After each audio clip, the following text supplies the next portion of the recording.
Bismillahirrahmanirrahim. Bab yang berikutnya, minasyirki an yastaghith bi ghairillah atau yad'u ghairahu.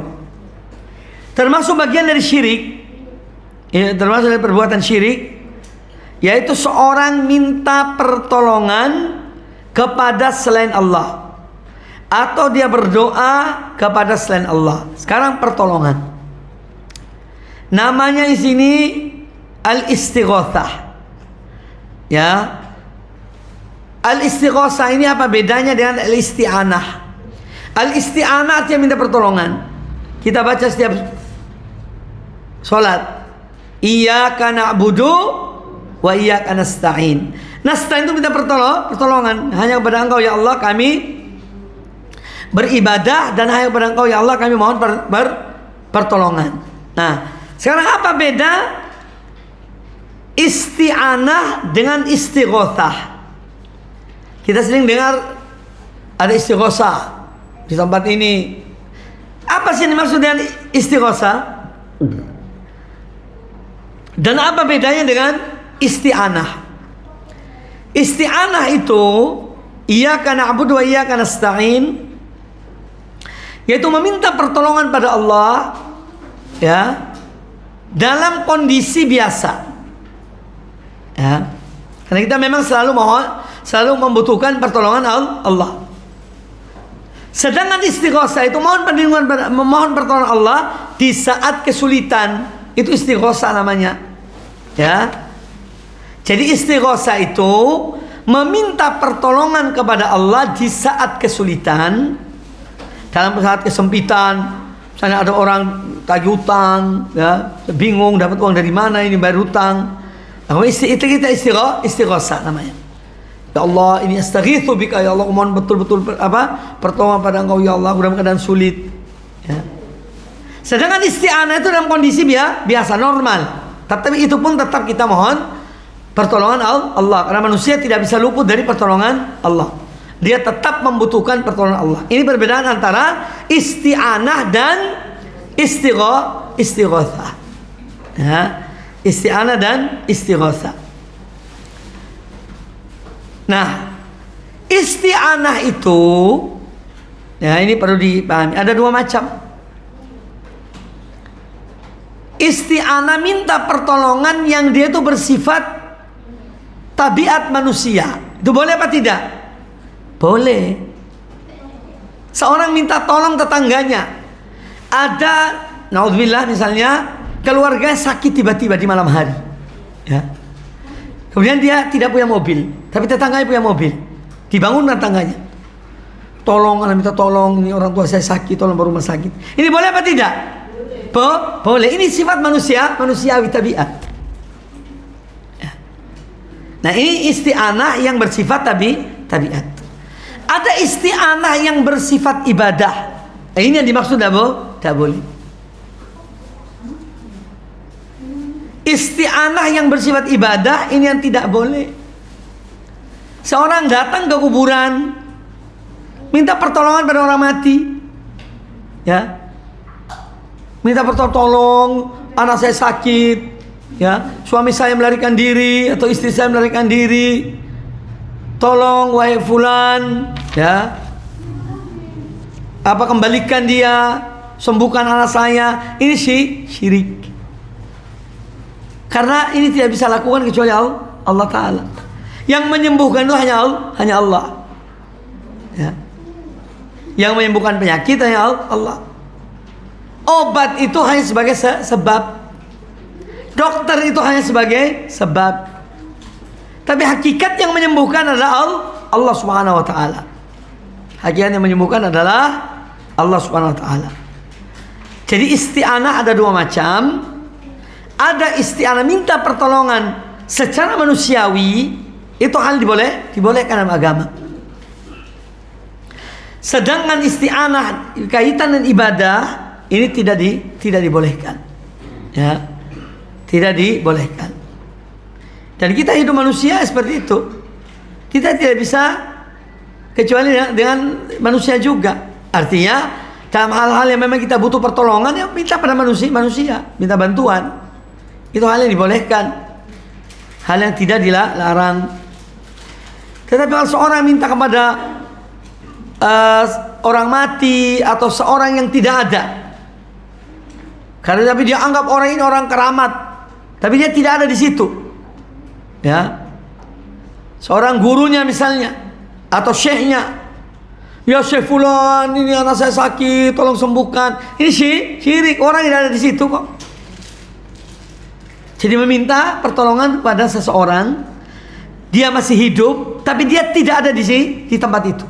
Ini termasuk syirik billah, tak boleh. Ya, tidak dibolehkan. Sama halnya kalau minta pertolongan kepada seorang dan dia tidak mungkin bisa menolong. Itu pun tidak boleh. Seperti menyembuhkan. Ada orang datang, orang ini syekhnya, gurunya, anaknya lagi sakit. Guruku, syekhku, tolong sembuhkan anak saya. Tidak bisa. Yang bisa menyembuhkan hanya Allah Ta'ala. Tapi kalau minta tolong, dia tolong ke dokter, ya, karena Anda punya kendaraan, itu boleh, manusiawi, ya. Nah, jadi ini kita harus paham betul masalah ini, supaya tidak salah dalam kita menghukumi seseorang. Jadi istighosah itu, dari isti'anah sudah selesai ya. Istighosah itu adalah minta pertolongan kepada Allah Ta'ala, ya, untuk menghilangkan satu kesulitan. Jadi istilah istighosah ini hanya pada kondisi sulit. Kalau isti'anah tidak, ya, tidak pada kondisi sulit. Itu bedanya antara istighosah dan isti'anah.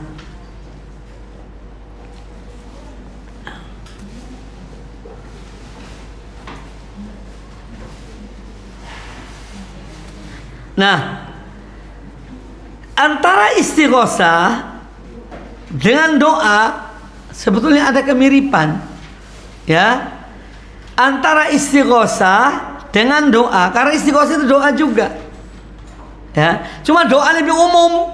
Kalau doa itu dalam keadaan sulit maupun tidak, seorang berdoa. Nah, doa ketika dalam keadaan sulit namanya istighosah, ya. Doa dalam keadaan sulit itu namanya istighosah, ya.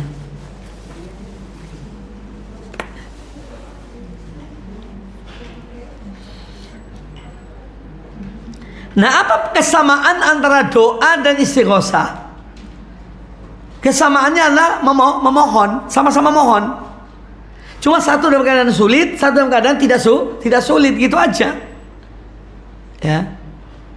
Jadi antara doa dan istighosah itu ada kesamaannya. Apa kesamaannya? Sama-sama doanya. Cuma istighosah itu doa di saat sulit.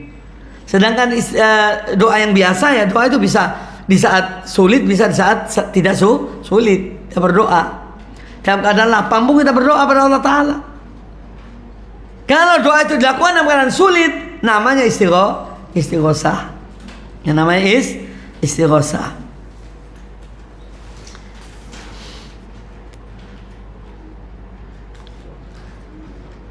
Nah, istighosah kepada selain Allah hukumnya haram, tidak boleh.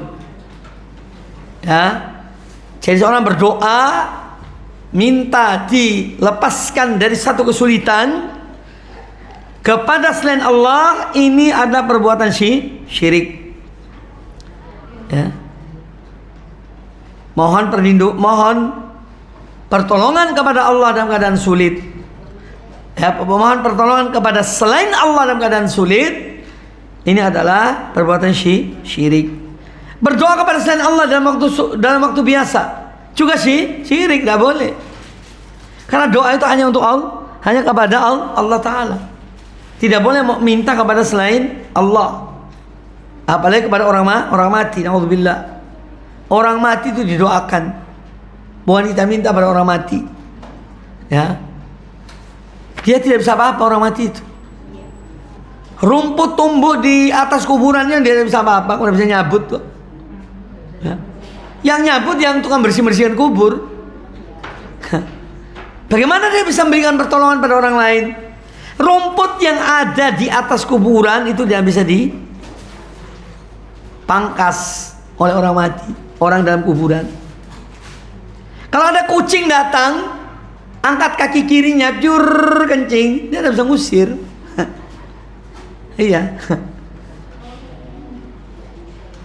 Orang dalam kubur itu kalau ada kucing datang, ya, ngangkat kaki kirinya atau kaki kanannya kencing, dia tidak bisa ngusir. Nah, bagaimana bisa minta kasih pertolongan pada orang yang hidup? Aneh kan? Iya. Makanya kita yang disuruh kadang-kadang memang untuk menggunakan akal yang sehat. Bagaimana orang mati bisa menolong orang yang hidup? Oh, dia sendiri tidak bisa menolong dirinya, apalagi kepada yang masih hidup. Nah, ini letaknya kesyirikan ketika seorang dia memohon kepada selain Allah, berdoa kepada selain Allah Subhanahu wa taala. Allah SWT berfirman, "Wala tad'u min dunillahi ma la yanfa'uka wa la yadurruka." Dan janganlah kamu berdoa kepada selain Allah. Jangan kamu mohon kepada selain Allah, yaitu sesuatu yang tidak bisa memberikan manfaat kepadamu dan tidak bisa mencelakakanmu. Ya. Fa in fa'alta fa innaka idzan minadh dhalimin. Kalau kamu lakukan hal itu, berarti kamu termasuk orang-orang yang zalim. Ya. Jadi larangan Allah Azza wa Jalla kepada Nabi Muhammad sallallahu alaihi wasallam dan juga tentu kepada kita semuanya dari memohon kepada selain Allah. Ya. Seandainya memohon kepada selain Allah itu boleh, ya mungkin Nabi Muhammad memberi contoh. Oh, ada namanya kakeknya Ibrahim. Nabi Ibrahim itu siapa? Khalilullah, kekasih Allah. Seandainya boleh, bisa aja Nabi SAW mengatakan, "Ya Khalilullah, tolonglah aku wahai kekasih Allah, ayahku, kakekku Ibrahim. Ya, mintalah pada Allah." Tapi tidak pernah dicontohkan. Ya. Seandainya itu boleh, Nabi SAW akan contohkan. Beliau tahu bahwa Nabi Ibrahim adalah kekasih Allah, doanya terkabul. Ya. Maka ketika Nabi SAW tidak memberikan contoh, bahkan beliau melarang, ini menunjukkan perbuatan itu adalah perbuatan yang tidak dibolehkan, karena mengandung kesyirikan, mengandung kesyirikan. Kemudian Allah Ta'ala berfirman, contoh yang lain, ya, tentang wasiat Luqman kepada anaknya. Ya bunayya la tusyrik billah, inna syirka la zulmun azim. Wahai anakku, janganlah kamu berbuat syirik pada Allah, sesungguhnya kesyirikan itu adalah kezaliman yang besar. Ya, kezaliman yang paling besar adalah syirik. Kezaliman itu ada 3 macam. Zulmun la yughfar. Pertama, kezaliman yang tidak akan diampuni oleh Allah Ta'ala. Artinya kalau seorang mati dalam keadaan belum bertobat, dia berbuat kezaliman tersebut, maka Allah tidak mengampuni orang tersebut. Zulmun la yughfar, yaitu syirik billah. Kemudian yang kedua, zulmun yughfaru, kezaliman yang diampuni oleh Allah Ta'ala. Itu dosa yang dilakukan seorang hamba selain dosa syirik.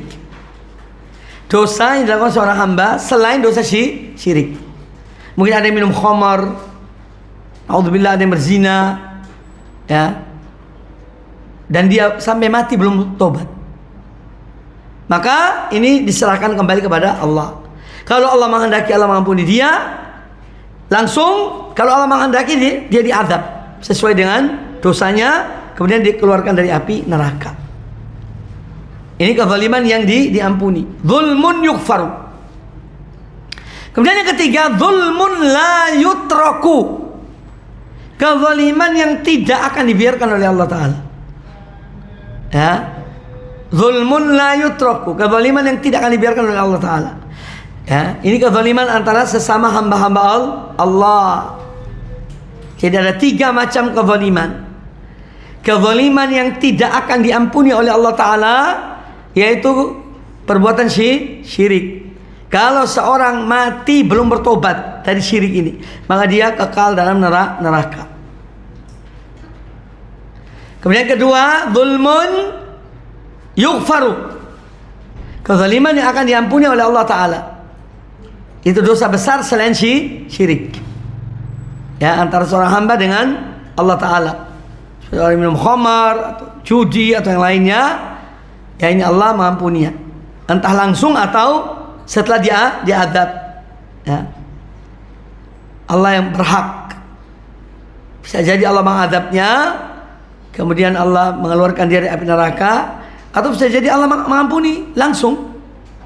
Ya, mungkin dia punya amal-amal yang tidak diketahui kecuali Allah yang mengetahuinya, maka dia diampuni langsung oleh Allah Ta'ala.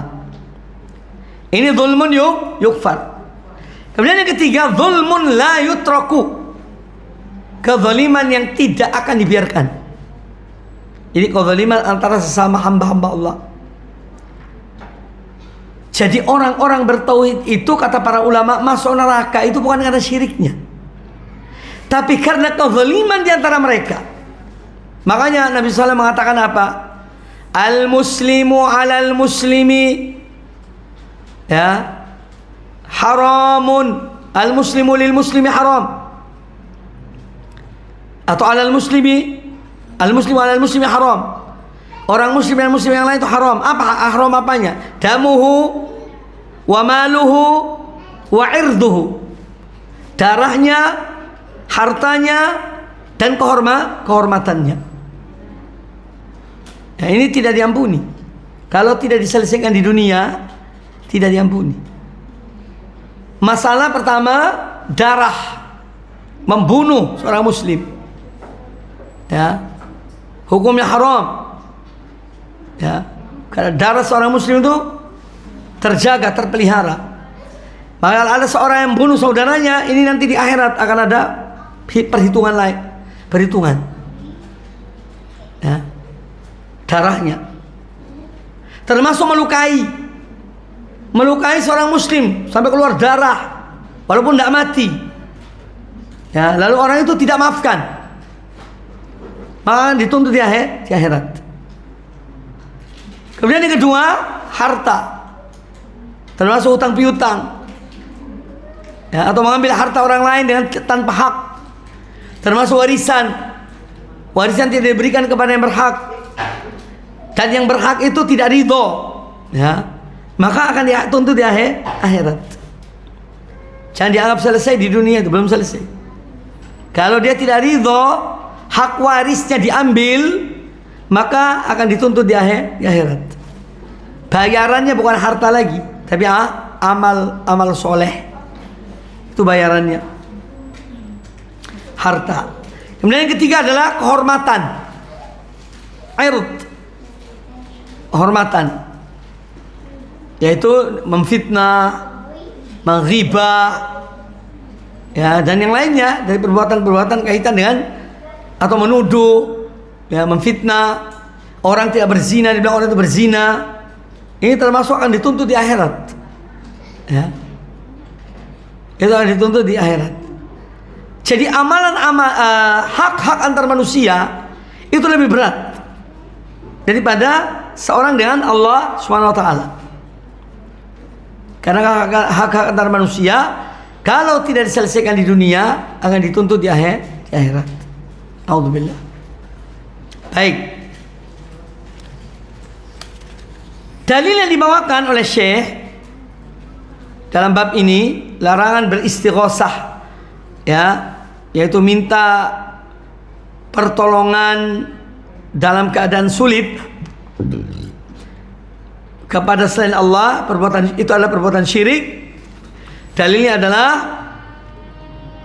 surat Yunus ayat ke-106 107. Wala tad'u min dunillahi ma la yanfa'uka wa la yadhurruk.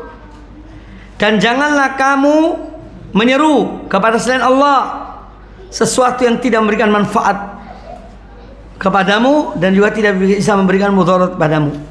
Fa in fa'alta, kalau kamu lakukan hal ini, fa innaka idzan minadh dhalimin. Berarti kamu termasuk orang-orang yang zalim. Ya, arti orang yang syirik. Ya, zalim sini artinya syirik. Ya, fa innaka idzan minadh dhalimin ay innaka minal musyrikin. Kamu termasuk orang yang syirik. Kemudian Allah Ta'ala berfirman, wa yamsaskallahu bidurrin fala kashifa lahu illa huwa. Kalau sesuatu hal menimpamu, ya, Allah menimpakan kepadamu sesuatu yang tidak kamu sukai, maka tidak akan ada yang mampu untuk menghilangkannya kecuali Allah.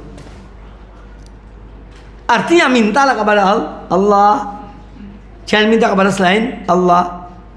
Karena ujian itu, musibah itu, ya Allah yang menentukannya. Maka minta jalan keluar dari Allah SWT. Jangan minta kepada selain Allah. Kemudian Allah Ta'ala berfirman, fabtaghu indallahi rizqa wa'buduh. Surat Al-Ankabut ayat ke-17. Maka berharaplah kamu apa yang ada di sisi Allah berupa rezeki. Berharaplah kamu rezeki dari sisi Allah. Wa'budu, dan sembahlah Allah. Yani jangan kamu berharap kepada selain Allah. Jangan kamu sembah kepada selain Allah. Ya. Kemudian Allah Ta'ala berfirman dalam surat yang lainnya, surah Al-Ahqaf ayat 56, wa man adallu mimman yad'u min dunillahi ma la yastajibu lahu ila yaumil qiyamah. Dan siapa yang lebih sesat daripada orang yang dia menyeru kepada selain Allah, yang mana yang diseru itu tidak bisa memperkenankan seruannya sampai hari kiamat. Ya.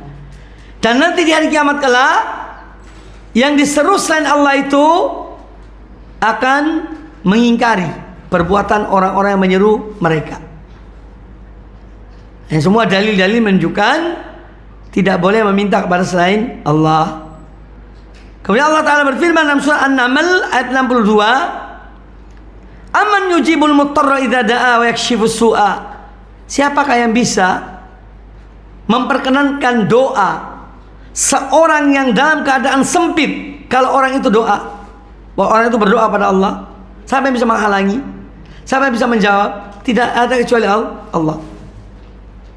Makanya mintalah pada Allah dalam keadaan terdesak, dalam keadaan tidak terdesak, tetap mohon kepada Allah, karena Dia yang akan memperkenankan. Wa yakshifus su', dan Dia akan menyingkap keburukan-keburukan itu yang menimpa seseorang.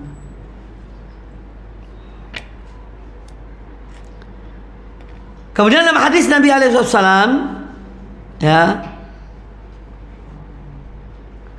Warwa at-Tabrani bi isnadihi annahu kana fi zamanin Nabi SAW munafiqun yu'dhil mu'minin.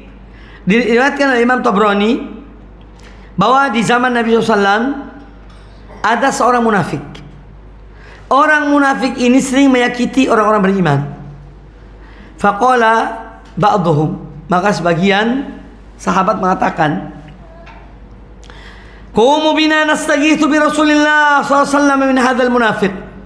Ayo, mari kita istighosah dengan menyebut Rasulullah dari kejahatan orang munafik ini. Faqala Nabi SAW, maka Nabi SAW berkata, mendengar ucapan orang itu, innahu la yustaghathu bi, sesungguhnya kalian tidak bisa istighosah kepada aku, kata beliau. Kamu jangan istighosah pada aku, ya. Wa inna ma yustaghathu billah azza wa jalla, tapi istighosah itu hanya kepada Allah azza wa jalla, bukan kepada manusia. Ini arahan dari Nabi SAW kepada para sahabat tersebut. Jadi inti dari pembahasan kita, ya, dalam kaitan dengan pembahasan kita hari ini, yaitu tentang Istighosah hanya kepada Allah. Berdoa hanya kepada Allah, jangan kepada manusia. Mintalah hanya kepada Allah. Dalam keadaan senang, apalagi dalam keadaan sulit, kita minta hanya kepada Allah. Kemudian bahwa mohon kepada selain Allah dosa syirik besar, bukan syirik kecil. Memohon kepada selain Allah Ta'ala ini adalah perbuatan syirik besar, ya, bukan syirik kecil. Kemudian berikutnya di antara pelajaran diambil bahwa seorang yang berbuat baik, ya, anna aslahan nasi, bahwa seorang yang paling baik di antara manusia, kalau dia melakukan sesuatu untuk mendapatkan keridhaan, ya, dari selain Allah, maka dia termasuk orang berbuat kezaliman, termasuk perbuatan syirik. Makanya Nabi SAW ketika diminta, ya, untuk istighosah pada beliau bukan aku orangnya, istighosah kepada Allah. Padahal beliau siapa? Beliau itu manusia termulia sallallahu alaihi wasallam. Kemudian doa orang yang kufur atau kafir, ya, kepada selain Allah, jelas mereka itu, maka doa mereka tidak bermanfaat. Kecuali orang kafir yang dizalimi. Orang kafir kalau dizalimi, doanya didengar oleh Allah Ta'ala, dikabulkan. Makanya kita dilarang apa? Menzalimi, ya, manusia. Bahkan orang kafir pun tidak boleh, ya. Kata Nabi SAW, ittaqi da'watal mazlum. Takutlah kalian pada doanya orang yang terzalimi, yani walaupun dia kafir. Karena tidak ada hijab pembatas antara doa orang yang dizalimi dengan Allah Ta'ala. Allah Maha mendengar doa orang-orang yang, ya, terzalimi. Kemudian mohon rizki itu hanya kepada Allah dan tidak boleh kepada selain Allah. Seorang dalam keadaan kesulitan di sini diantaranya adalah masalah rezeki, itu tetap mohon pada Allah Ta'ala dan tidak memohon kepada manusia, ya. Kemudian orang yang paling tersesat adalah orang yang memohon kepada selain Allah. Ya, orang yang paling sesat adalah orang yang mohon kepada selain Allah Subhanahu wa taala. Kemudian orang-orang yang dimohonkan doa kepada mereka itu tidak tahu apa yang diminta oleh yang memohonnya. Sekarang ada satu orang datang ke kuburan, minta kepada orang mati. Orang mati tidak tahu apa yang diminta. Ya. Orang mati itu tidak tahu apa yang diminta oleh orang tersebut. Kemudian bahwa doa atau memohon kepada selain Allah ini penyebab murka Allah Subhanahu wa taala. Penyebab murka Allah Subhanahu wa taala. Kemudian doa juga disebut dengan ibadah. Karena Nabi SAW mengatakan doa wal ibadah. Makanya tidak boleh seorang beribadah kepada selain Allah, memohon kepada selain Allah Subhanahu wa taala. Hukumnya adalah haram. Kemudian juga diambil dari hadis ini, dari pembahasan kita, di antaranya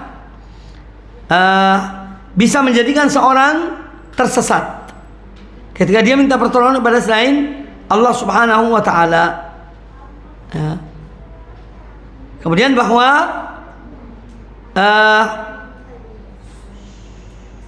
orang-orang musyrikin dahulu, mereka itu mengakui bahwa kalau dalam keadaan sulit mereka minta pada Allah. Tapi kalau dalam keadaan lapang mereka minta kepada selain Allah. Nah, kalau orang di akhir zaman, ya tidak sedikit di antara kaum muslimin, mereka meminta pada selain Allah, baik dalam keadaan sulit maupun dalam keadaan lapang. Naudzubillah. Ya, baik dalam keadaan sulit maupun dalam keadaan lapang, mereka tetap minta kepada selain Allah. Ya, naudzubillah. Kemudian berikutnya bahwa Nabi kita Muhammad SAW adalah orang yang betul-betul menjaga tentang tauhid ini. Beliau takut kalau umatnya terjerumus dalam kesyirikan kepada selain Allah Subhanahu wa taala. Baik ibu sekalian rahimakumullah, masih ada waktu sedikit, tak apa-apa untuk sesi tanya jawab. Yang ingin bertanya silahkan.